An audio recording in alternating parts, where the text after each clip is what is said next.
vorige episode het ons gepraat oor die sondeval en die effek daarvan hoe dit eintlik die sondeval 'n ommekeer van die skepingsorde was.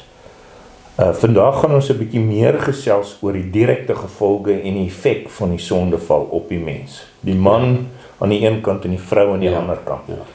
So, verduidelik asseblief dominee vir die kykers, die direkte effek van die sondeval, en dan wil ek sommer klaar daarby aanhak. As die Here straf of tigtig is altyd genade by betrokke. Die verband daarin.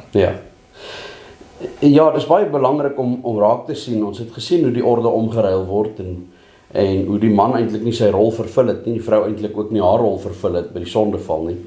En dan is dit interessant om te sien in Genesis 3 as ons God se reaksie sien op die sondeval en die vervloeking wat dit veroorsaak het, dat dit ook baie te doen het met die aard van die sonde.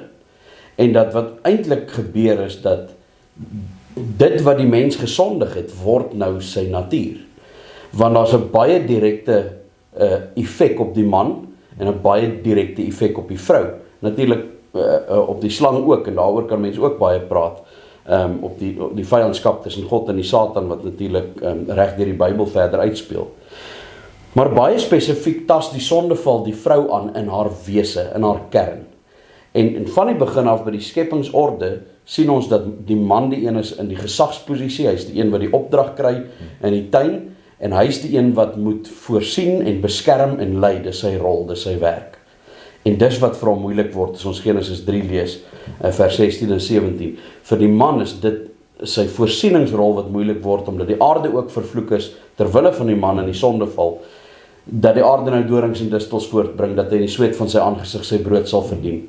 So, werk was deel van die skepingsorde van God. Werk was goed. God het vir die mens gesê, bewoon en bewerk die tuin voordat die sondeval nog plaasgevind het. Maar die werk wat hy gaan moet verrig om te voorsien aan sy gesin, gaan nou moeilik word. Moeisaam. En dit gaan hard wees. Dieselfde met die vrou, sy word in haar wese aangetas, daarin dat met smart sal sy nou kinders baar. Dis iets wat sy voor die sondeval sou doen. Sy is die een wat die lewe voortbring, sy is die een wat lewe kweek en kultiveer en groot maak, maar nou gaan dit moeitevol wees. En dit gaan moeitevol wees ook, omdat die mens nou 'n sondige natuur het, en daardie babietjie wat sy groot maak 'n sondige natuur het, en dan moet ons erken, wat ons nie wil erken nie, dat ons babietjies ook sondaars is, wat nie altyd lekker is nie. Daar is een interessante aspek, en dit is dat hier eintlik 'n tipe skerniersinnetjie is, tussen die straf op die vrou en die straf op die man, tussen vers 16 en 17, eintlik aan die einde van vers 16, dat die Here sê vir die vrou, en na jou man sal jou begeerte wees, en hy sal oor jou heers. En dan is dit aanvanklik moeilik om te verstaan presies wat hiermee bedoel word, totdat 'n mens die Bybel verder lees, net een hoofstuk verder, in hoofstuk 4 kom, en dieselfde frase daar vind. En interessant genoeg, dis die enigste ander plek waarin daai frase voorkom in die hele Bybel. En dit is wanneer God met Kain praat, nadat Abel se offer aanvaar is en Kain se nie. En die Here vir hom sê, as Kain dan kwaad is daar nie verheffing as jy goed doen nie, en as jy nie goed doen nie, die sonde lê en loer voor die deur, en sy begeerte is na jou, maar jy moet daaroor heers. En dan verstaan ons wat die vers bedoel, is dat die sonde sal Kain probeer oorheers. Hy mag dit nie toelaat nie, hy moet heers oor die sonde, hy moet beheer hê oor sy lewe. Die enigste verskil in die frase is in die woordjie moet, wat in Genesis 3 die woordjie sal is. En so vir die Here, vir Kain sê die Here, die sonde sal jou probeer oorheers, jy moet daaroor heers. Vir Eva sê hy, jou begeerte sal na jou man wees, jy sal hom probeer oorheers, maar hy sal oor jou heers. Nee, hy moet nie. Nee, hy moet, en dan sien ons iets van die effek van die sondeval op die man en die vrou. Dit sal altyd so wees, en ons sien dit vandag in die wêreld, dat die sondige natuur die rolle gaan wil omruil. Die vrou gaan die rol wil omruil met die man, en die man se reaksie daarop sal wees om haar te domineer, met sy krag en te intimideer.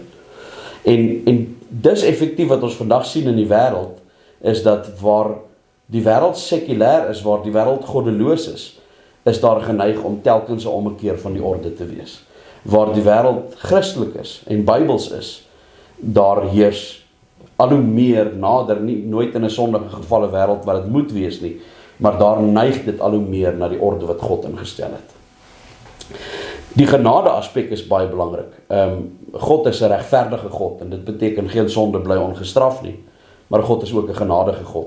En dit sien ons ook reeds hier. Ons sien dit natuurlik in die moederbelofte, dat die saad van die vrou sal eenkom wat die kop van die slang sal vermorsel. Dis natuurlik die eerste profesie na die Messias, die Here Jesus wat uiteindelik die Satan oorwin deur sy kruis en die dood en sy opstanding uit die dood. Maar daar's nog elemente van genade en dit is in wat ons baie keer beskou as 'n deel van die straf. En dit is as ons van vers 20 af verder lees, dan hoor ons hoe God Adam en Eva uit die tuin uitban en die gerub daar stel aan die ooste kant van die tuin met 'n swaard wat flikker en vlam en die toegang bewaar na die boom van die lewe. En dan beskou ons dit as dis een van die strawwe op die sondeval. Hulle word uit die tuin van Eden uitgeskop. Maar die feit dat die boom van die lewe bewaar word, daarin is geweldige groot genade. Want die boom van die lewe is die boom waarvan Adam en Eva kon eet. Dis die boom van kennis en goed en kwaad wat hulle nie van mag eet nie. Boom van die lewe is simbolies daarvan dat die mens lewe, dat hy vir ewig sal lewe. Daarom vind ons ook die boom van die lewe in die Nuwe Jerusalem in Openbaring. Daar is vrye toegang tot die boom van die lewe. Die herstelde mens kan vir ewig lewe. Maar wat die Here effektief doen deur hulle weg te hou van die boom van die lewe af, is om hulle te bewaar daarvan dat hulle nie in hulle sondige toestand vir ewig lewe nie. God implementeer eers sy verlossingsplan en dan wanneer die mens herstel is, en dit weet ons natuurlik is uiteindelik in Christus, wat ons herskep word na die beeld van God, dan kry die mens in die hiernamaals weer toegang tot die boom van die lewe. So die weerhouding van die boom van die lewe is 'n geweldige genade, en dit sal so bly, die mens sal in sy sondige toestand nie vir ewig lewe nie. Hy sal eers reggemaak word, en dan kan hy vir ewig lewe. En daardie verlossing, selfs dit word vooruit gewys alreeds in Genesis 3, in dat die Here kom en vir die mens rokke van vel maak. Daar waar hulle vir hulle self van vyeblare probeer rokke maak om die Here, en hy maak vir hulle rokke van vel, hy wys sy genade, maar nie net wys hy sy genade nie, daar's iets in wat ons kan raak sien van hoe die verlossing uiteindelik sou plaasvind. Want vir rokke van vel om gemaak te word, moes 'n dier sterf. En dis eintlik die eerste offer. Dis die eerste offer, daar's 'n plaasvervangende offer. Die mens moet sterf, in die plek van die mens sterf die eerste dier om die mens te bedek. En uiteindelik wys dit natuurlik heen op die offerlam wat in die offerkultus, die offerdiere, maar ook die offerlam, die uittog uit Egipte, die lam wat geslag moes word, die eersgeborene om gespaar te word, en uiteindelik Christus aan die kruis as die volmaakte pasgalam. Wonderlik.